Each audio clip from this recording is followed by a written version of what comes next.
Welcome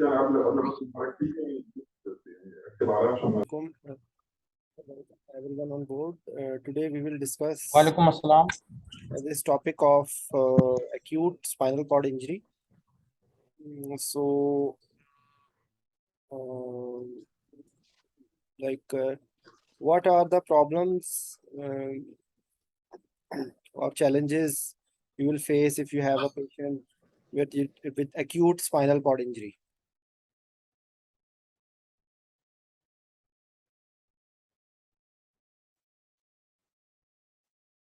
Anyone, please?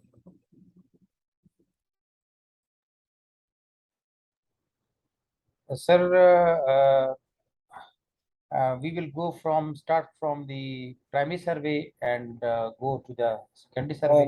Atik bhai, I will repeat my question. Just what are the challenges? Like what thing? Just as a bird eye view, just to start our discussion. You have a patient with acute spinal cord injury.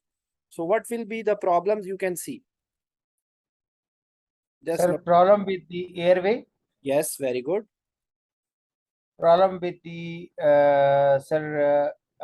cardiovascular system, hemodynamic stability, Okay, and problem with the neurogenic shock, okay, a problem with the GCS, okay, and problem with the hypothermia and okay, problem with the existing injuries like TBI or some face injury or some chest injury. We have to rule out, and injury in the lower limbs, especially the hidden injuries like femoral. okay. What else? Problem in the pain, problem regarding pain. Sir, problem regarding the mobility and the positioning of the patient. Okay, very good. What else? Problem with the breathing, sir. Problem with the breathing. Okay. So if we, I will And just, alcohol, sir. I'm sorry. And some patients are full stomach. Some stay patient, or you will consider all patients? Some patients, sir. Acute spinal cord injury, like any emergency, you consider it as full stomach. Okay, sir. Okay, until Sir, the problem with the full stomach and sir, problem with the intubation.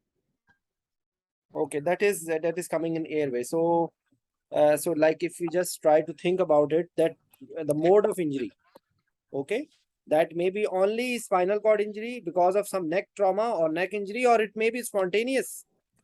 Can there be spontaneous spinal cord injury?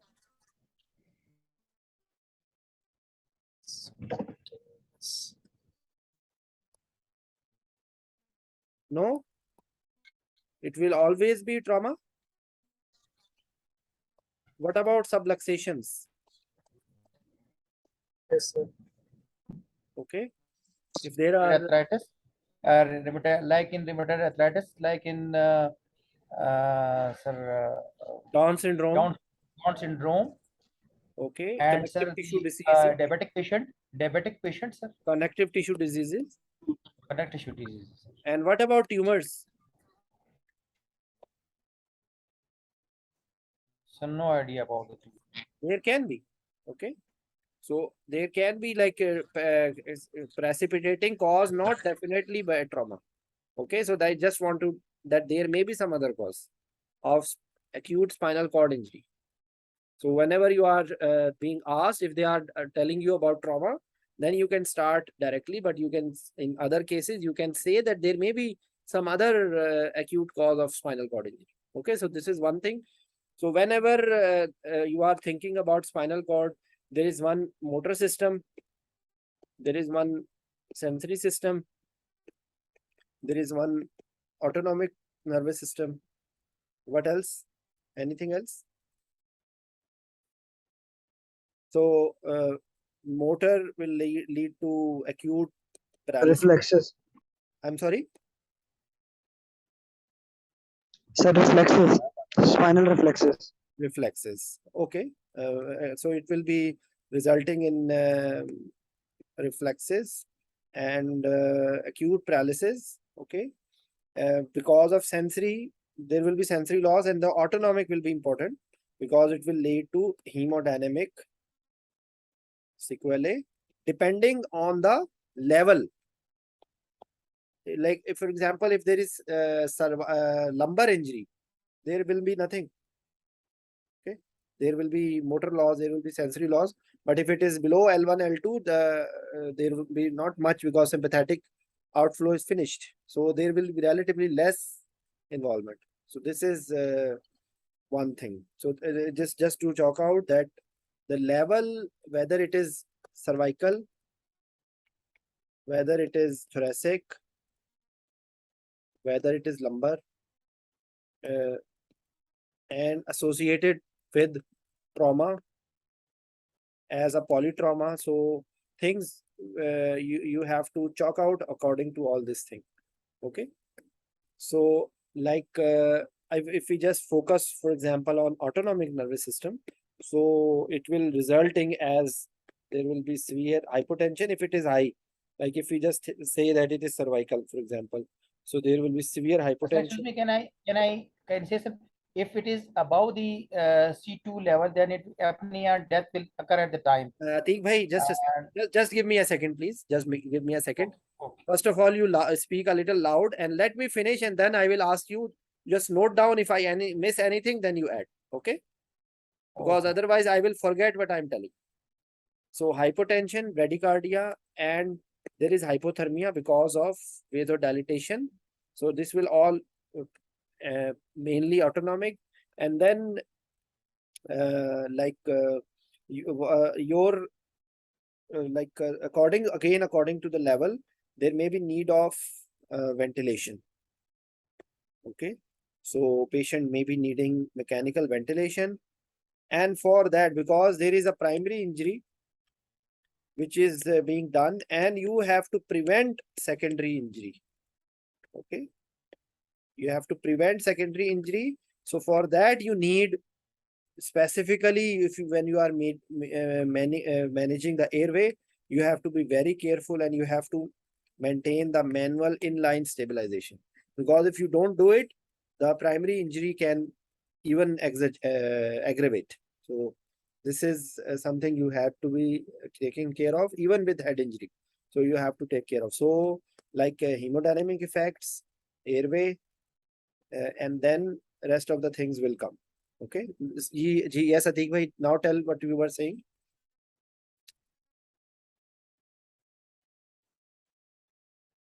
Yes, Sir, Atik. I was telling that, sir, as far as we go from the sir, we will go from the ATLS protocol like airway breathing circulation, and sir, de-exposure and evaluation.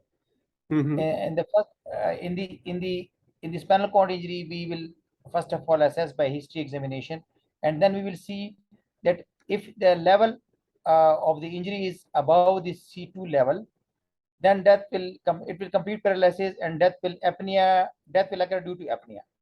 And if it is Above C2 level or above C3?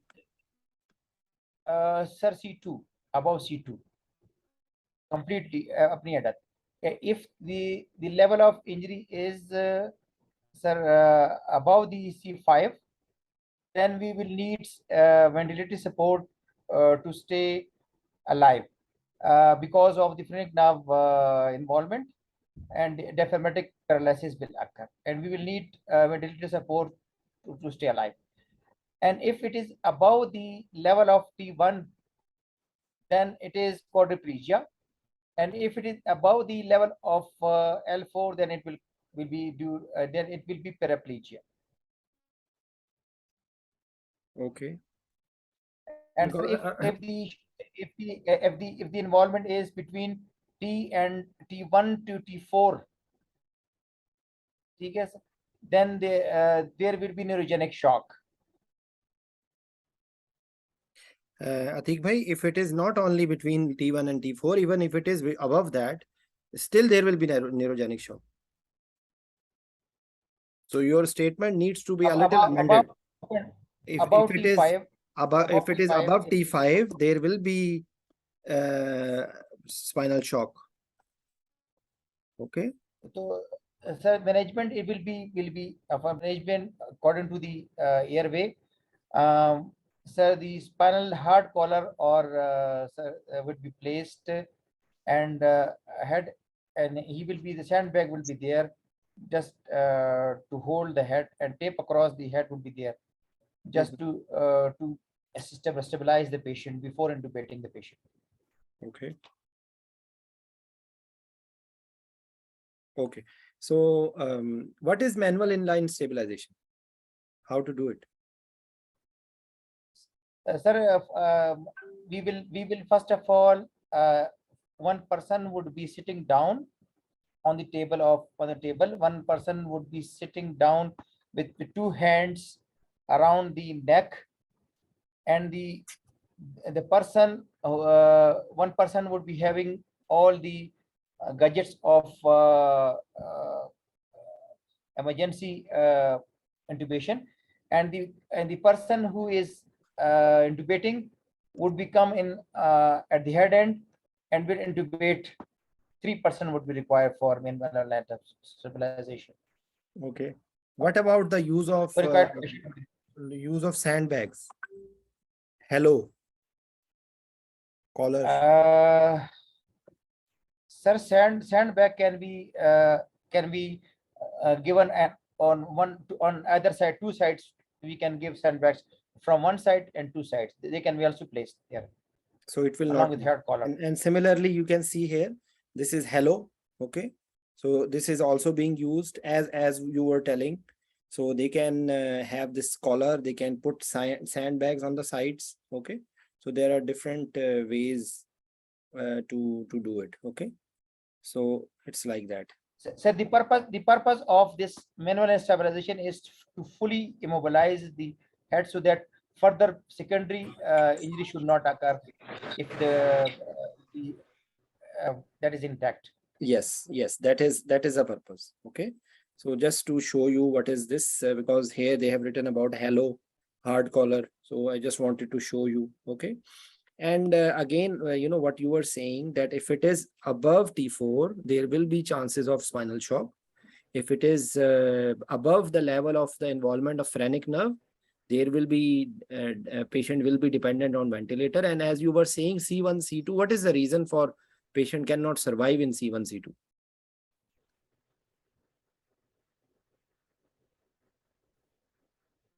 Because that is incomplete vertebra, sir. I'm sorry? Because Because actually, from if there that brain complete paralysis stem, will be occur. there may be Brain brain death as well. Okay, because if C1, C2 is fracture occurs, there may be Middle, I'm sorry, yes, Usman. there is an involvement of medulla, sir, because of Yes. atlatexal. Yes. So in that one, you might need central problems, which can even lead to death of the patient without, like, you will have no margin. Patient can have sudden death till the time you are able to rescue the patient. Patient may have death. Okay. So anyways, this is because we are, as an anesthetist, we have to deal with all these things, and of course, it will be depending on the different scenarios. Okay. So we will be just trying to focus how to intubate a patient with spine injury. How would you like to intubate the patient? Any other person who want to speak? Raghavindra, if you want to speak out, please. How will you manage a patient with the cervical spine injury to maintain the airway? The first one, as you told before, sir, as a Mills maneuver. Okay, this is one thing. What else? Another thing is by fiber optic intubation, sir. Awake fiber optic intubation. Fiber optic. Okay, one thing. If the patient conscious level will not be there, then it will be problem. Yes, sir. Okay, what else? Can you use gyroscope? Yes, sir. So,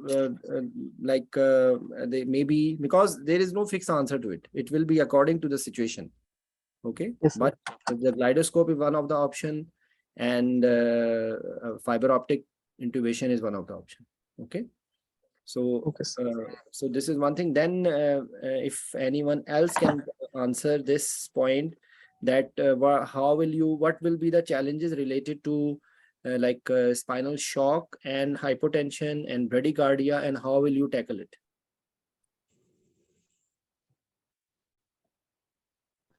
Does anyone else want to speak out? You can speak, please. Atik bhai, just note it down. If we may miss anything, just let us know. Okay. Yes, Raghavendra. By vasopressor, sir. Mike, I repeat my question that what will be the hemodynamic problems, and how will you manage it? Spinal, acute, cervical, because of course we are talking for now we are talking about cervical. So what will be the problems and how will you manage? First one is as a airway related problem, sir. Next is a hemodynamic instability, sir. Yes. Because of So a spinal shock or autonomic hemodynamic, dysfunction. how will you manage? Like what will be there will be severe hypotension. Yes, sir. So how will you manage hypotension and bradycardia? With the use of a vasopressor, sir. Norepinephrine. Yes, sir. What about heart rate? Norepinephrine and these patients usually having a bradycardia, sir. So how will you manage bradycardia? Like dopamines, with the dopamines. Okay, dopamine will be one option. What else? Can you give atropine?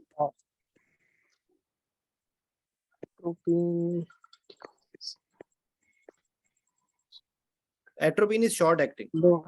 Okay, Yes, sir. atropine will not be effective because this will be persistent. It will not for a few minutes that you give atropine, and yes, an emergency you can give and there will be effect. But if you want, you have to maintain it. Okay, so you can give dopamine infusion or epinephrine infusion. Okay, sir. And what else? What will be the other option? Dobutamine, sir. Dobutamine, okay. Medication other than that, pacemaker. Phenylephrine. No. Phenylephrine will cause further bradycardia. For hypotension, Okay. yes, you can give norepinephrine, you can give phenylephrine even. Okay, but phenylephrine will not be a good choice because patient will already have bradycardia. So phenylephrine can even increase this bradycardia. Okay, norepinephrine has some very weak beta effects as well. So norepinephrine does not cause that much bradycardia as phenylephrine will do because it is pure alpha agonist. So norepinephrine is alpha agonist with some beta effects as well. Okay, so norepinephrine will be a better choice. And also for hypotension, you have to give a lot of fluids as well. Okay, because there is severe vasodilatation, third spacing, so the intravascular volume will be decreased. So you need to give fluid. And for this one, you need to take pacemaker. So pacemaker, it may be transcutaneous or transvenous. Okay, because immediately you cannot put the permanent pacemaker, but you may need to do it later on. But at the moment, at that time, you have this either transcutaneous pacing or transvenous pacing. In addition to the medications which I told. So this is how you will just Atik bhai, anything missed, please? Regarding all you have done, airway and all you, circulation, yes. sir, all and you have aspiration done, prophylaxis. Okay, we will come back. We are only focusing on, we are going slow step by step. So airway, we talked about mills, we talk about awake fiber optic, we talk about glidoscope, things like that. Then we talked about hypotension, bradycardia, how to manage it. Anything will sir, we miss? We may miss two things, sir. Okay. Sir, we have to maintain MAP more than 65 for the secondary, and we will not give glucose. And sir, the second thing is that we will put 2 IV cannula just to give fluid. And sir, if the patient has already hypovolemic due to the blood loss, then we would give blood as well, sir. And sir, we will do sir CVP, large bore cannula, and sir we will go for we will have a bed in ICU or HDU, and sir, sir we will have care for analgesia, sir. You know, is analgesia a problem in acute spinal cord injury? Sir, when there is injury, there is always a catecholamine level. No, that is There more will- related to sorry. chronic. No, sir. Pain is always there in trauma, sir. No, you're right. You are absolutely right. But I'm just telling you that the involvement of pain is more in chronic rather than acute. Okay. And there are some other things which you need to consider. What about steroids? Sir, we will give steroids, methylprednisolone, just Actually, because it is very traditionally, effective in. traditionally, it is effective in. Sir, it is effective in the acute spinal injury, sir. And sir, and additionally, we will take care of your friends. Okay, Normovolemia, normocarbia, normocapnia, normoxia, and sir, all these stuff, sir. okay, but I have a counter question. You said that there should not be hyperglycemia. So is there anything related to steroids with hyperglycemia? Yes, sir. Sir, yes, we have Okay, to so keep an eye on the actually- if the patient is having sir, the patient is having a high glucose level, then we have to give insulin. Okay, so actually thing is that now traditionally steroids used to be given, but recently there are Now some it's trials outdated. which are against the use of steroids. Crash trials, no, sir? Yes. So actually, this is, you can say that you can consider, you can discuss with the surgeon that they want Neurosurgeon. to give my steroids or not, because steroids Sir, are we will now send. controversial. Sir, steroid is still there. We will send EBGs. We will send blood sugar level. We will No, send. Atik bhai, listen, cross listen. matching grouping. Listen, what Sir. I am telling you, that you can just add on that there are recently it's used, it is traditionally used, and definitely you will tell in the exam that there is use of steroids, but recently there are so many trials about Yes, sir. not using any steroids in spinal cord injury. And actually in our hospital, because it's one of the biggest trauma center in Saudi Arabia, and they are not giving steroids at all. They're not giving Okay. steroids. Sir, one It's thing outdated, sir. sir, one thing when I have wrongly mentioned, sir, it is the map should be between 85 to 90, sir, not not 65, sir. It should be between 85 to 90 mmHg. Why 85 to Just 90? for perfusion of the CPP of the sir, spinal cord, sir. Okay. And along with that, sir, Yes. aspiration prophylaxis. Yes. Now I will the remaining things which we are left: aspiration prophylaxis. And actually, I just want to ask, what is the rationale of using steroids? Why you are using steroids, and actually very high dose? What is the purpose for it? To reduce the edema, sir. Yes, anti-inflammatory effect. Okay, and again the same purpose, to avoid secondary injury. Okay. Okay, but it's a dual-edged sword. Hyperglycemia it will can create a problem. I don't know the exact reason. I just know that there are recently some trials which are against its use. So, but in the exam, if it is oral part, you can say like this, but in MCQs, still there will be, because not every exam is so much updated that they are changing even the MCQs. So in MCQs, if it is written, you definitely mention. In the oral part, you can just say that traditionally it is being used, but recently there are some trials or some things which is some evidence which is against the use of steroids. So it will be depending on the center and their protocols. You can answer in this way. That answer will be not wrong. Sir, the dose of steroid is very. You are right, very much right. The dose of steroid is very high, 30 mg per kg, straight in 15 minutes. Then someone always go for infusion, but infusion is not advisable. And sir, another thing is that we will look for the there are two shocks occur in the acute spinal injury. One is neurogenic shock and other is the spinal shock. Spinal shock, sir, is above the it should be when the level is L4 level, then it is spinal shock, and when the it is above the T6 level, then it is called neurogenic shock. No, repeat Maybe again. you Please. not Repeat again. You said something wrong. Repeat again. What? Sir, that's why when you I'm say I, you may correct me, sir.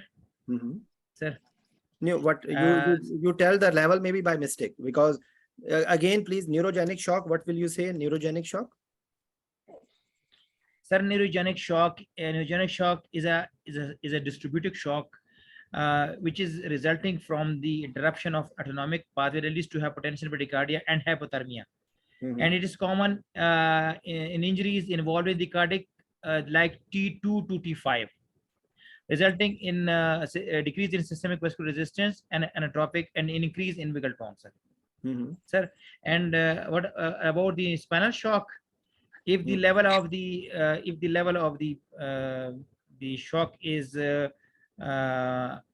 above above uh, uh, above L4, sir, I think Any so. region, like neurogenic shock will be like when it is severe hypotension above the level they have written here, above the level of T6. So it is, they are saying, and spinal shock can occur when reading to a problem at any level of spinal cord. Okay, can occur for injury to any region of Sir, spine. in spinal shock, there will be no sensation below the level of injury, and it will go in flaccid paralysis, and will also having the bowel bladder dysfunction, sir.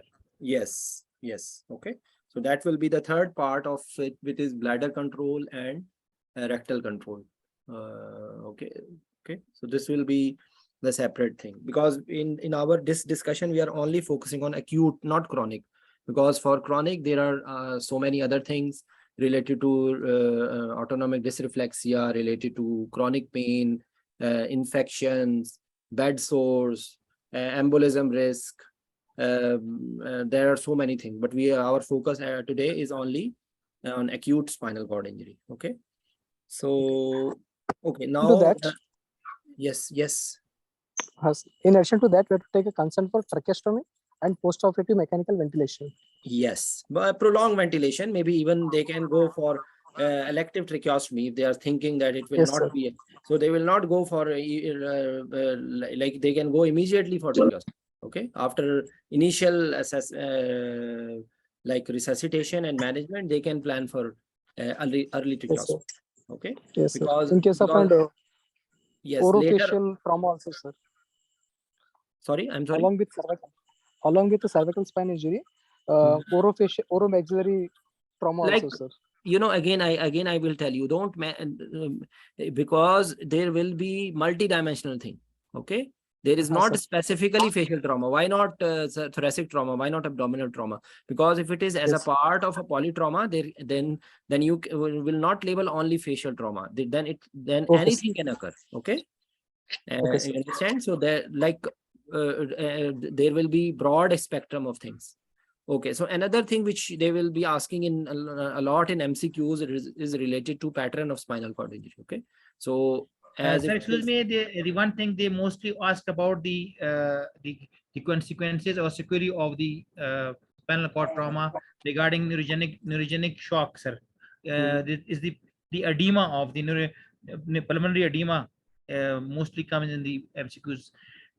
It is between after the sir, the time is after the trauma till 6 hours. The pulmonary edema can occur. Negative pulmonary edema or pulmonary edema can occur. No, it is not negative pressure. It is not negative pressure. How it occurs?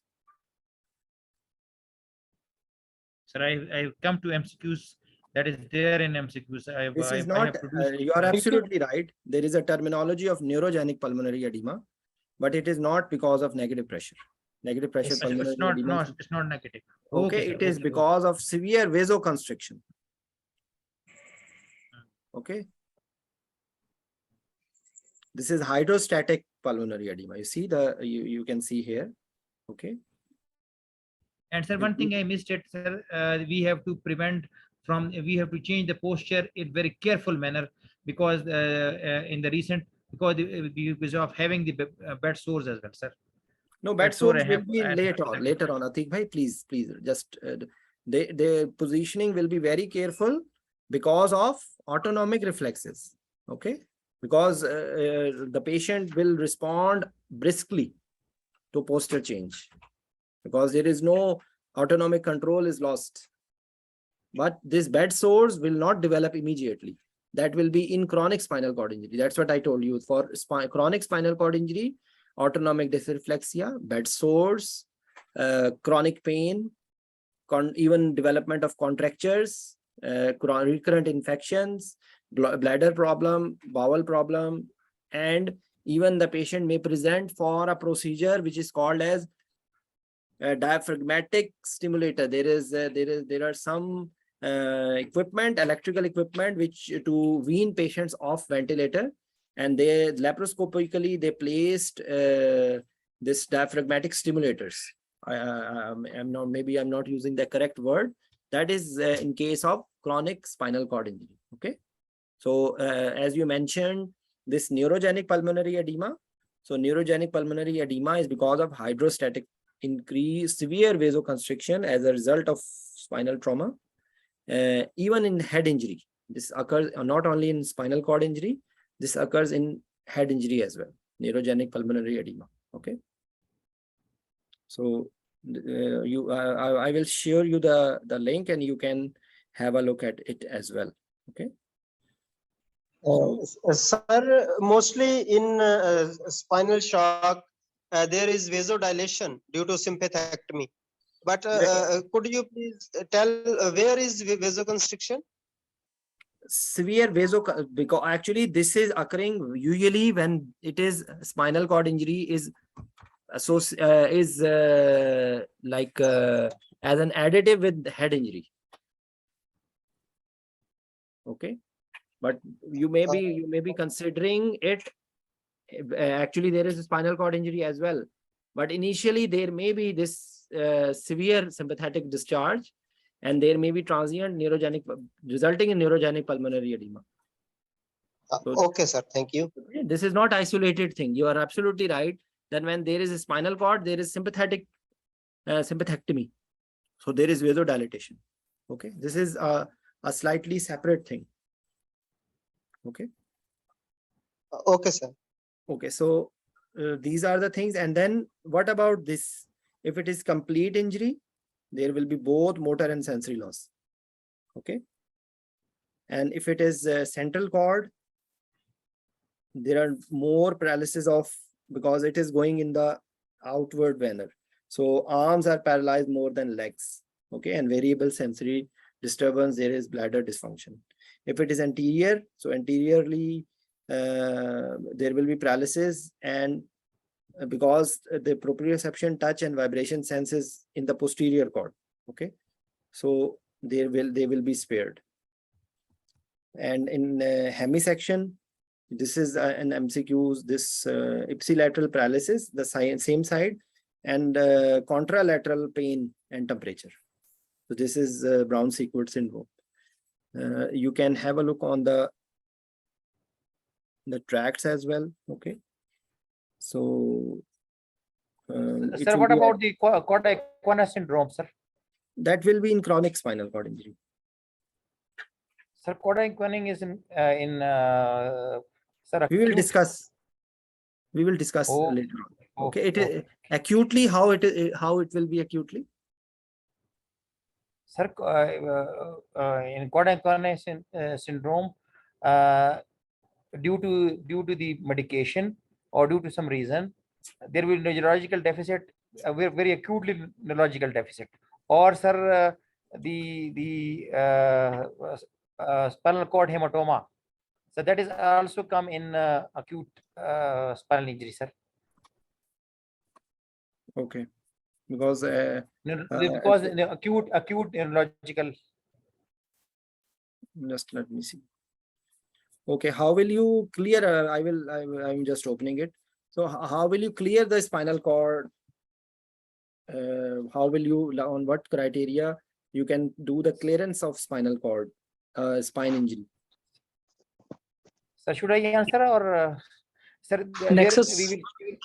we'll see from history and examination, then from nexus criteria and Canadian C spinal rules. Okay, so like, because I think I doubt that cardiac vena is acute.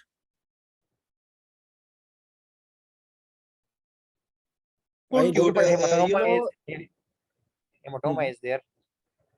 Yes, yes, Tayyab. sir, it could be acute. The major side effect of giving lignocaine as intrathecal injection is cardiac vena syndrome. And also in hematoma abscess, there are chances of cardiac vena syndrome. Okay, anyways, we will discuss later on. So some of the aspects of acute spinal cord injury, we will just see that you should be knowing about the tracts. I'm not very good about it, but you should be knowing, because they can ask you in MCQs about the tracts. Okay, and okay, so traumatic primary injury. Okay, there is one thing which is what is that? I forgot the name. There is one injury with the high impact trauma. What is that one? I forgot the name of it. In the whiplash injury. Okay, so whiplash injury can also occur, and it can also result in spinal cord like symptoms like that. Okay.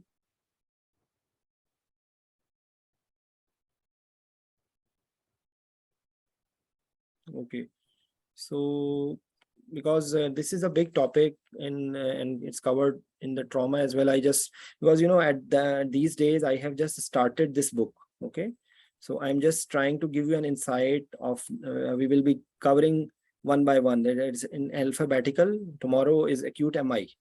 So tomorrow we will. So that is a very, sir, we are very happy that you have started from one. At least we know that what is your program, sir.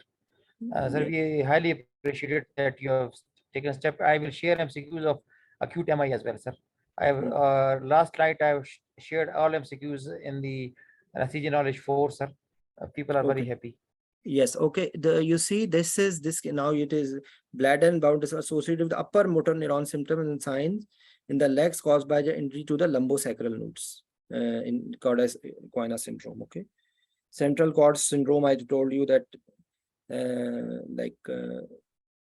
central part will be affected. And okay, so I think we have covered this aspect in a slightly like atypical way. Okay, you see, this is above level of C3, loss of phrenic nerve, total diaphragmatic paralysis, if bilateral C3 injury, and immediate long-term ventilation. Between C3, C5, partial phrenic nerve denervation, weakness, still patient will need ventilation, and later on. Above T8, loss of inspiratory intercostal muscles, normal to weak cuff.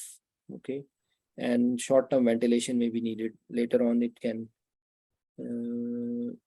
below T8, loss of abdominal muscles and lower expiratory.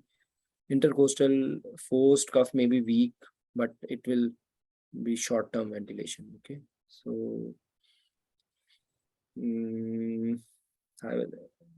these are some points: diaphragmatic breathing, hypotension without obvious cause, bradycardia, priapism, flaccid areflexia. Okay, and you see, loss of pain. You were saying about pain. I think that's why I was a little doubtful. Acute pain in acute spinal cord injury, pain is not a big problem. Okay, rather there will be loss of pain sensation. If it is not part of some other injury, there will be no acute pain. In acute spinal cord injury, pain is not a problem.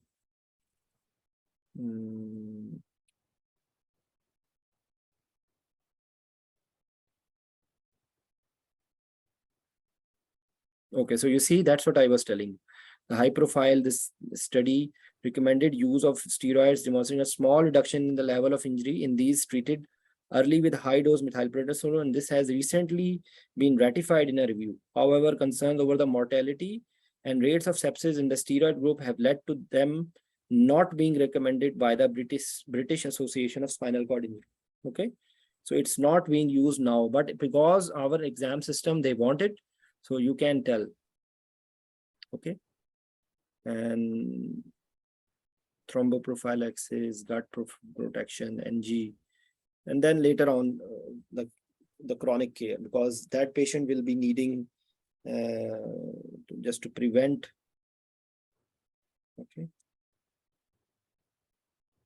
Okay, so thank you everyone. Inshallah, tomorrow we will do the next topic from this book, acute MI. We have done in detail, actually too much detail about acute MI. It will be just a quick revision. I will share the previous discussion as well about this myocardial. Sir, it should be acute coronary syndrome, like it comes acute MI and NSTEMI and non-STEMI, sir. We should discuss like this one, sir. We will be most precisely on. Do you know what is the domain of us for MI? What you should be knowing about MI? It is related to what is written in ACLS. Okay, if someone is asking beyond that, it is not our domain. Of course, they may be, but usually, what will be the findings? What will be the intraoperative measures you have to do? Okay, we are not cardiologists, so we are not even, you know, in the ECG monitor. Can you pick MI accurately? So, but there are large swings there. At least we can see the abnormal ECG that there is something going on. Patient, the things are going you know, we will discuss about it. But if in the monitor, if you are only talking about monitor, you cannot pick. You cannot pick by surety. Okay, there will be some associated thing. There will be arrhythmias. There will be some hypotension. There will be sweating. VVCs, like there will be something else which will haunt, because the rhythm on the monitor, you cannot, you have to confirm it via 12-lead ECG. Okay, so inshallah tomorrow we will discuss, and I will share the link for this spinal shock articles, so you can have a look at it. Okay, so okay, thank you very much. Because clearing, I left it by purpose, cervical spine in clearance, because in this book this topic will come again. Okay, so we will be following this book inshallah for a while. I will just try to finish this book. Okay, thank you very much. Bye bye. Thanks, sir. Thanks a lot, sir.